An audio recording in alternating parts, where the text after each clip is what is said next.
ওস্তাদ আজকে কিন্তু ঠান্ডা কিন্তু ধরাই লাগবো। আরে তুই কিন্তু ঠান্ডা দেখে ডরে দৌড় দিস না। আমি ঠান্ডা দিকে ডরে দৌড় দিই না, তুমি তো আগে দৌড় দাও। এই বেটা, আমি দৌড় দেই? তুমি তো ঠান্ডা দিকে ভাগো। দেখ তুই কিন্তু বেশি বাড়াইস না, আজকে ঠান্ডা ধরনই লাগবো। তেলের যে চাহিদা কাস্টমার আমার মাথা খাইয়া লাগতেছে। মানে ঠান্ডার তেল বিচারতেছে, আমি কেমনে দেই? ঠান্ডা না ধরে কইতে তেল দিব আমি? তুই সবসময় খালি বেশি কথা বলছে।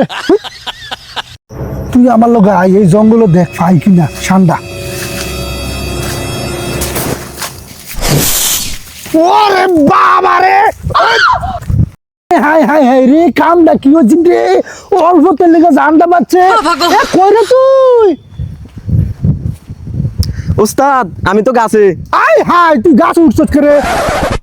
ওস্তাদ যে জিনিস দেখছি গাছে না ওইটা কি উপায় আছে?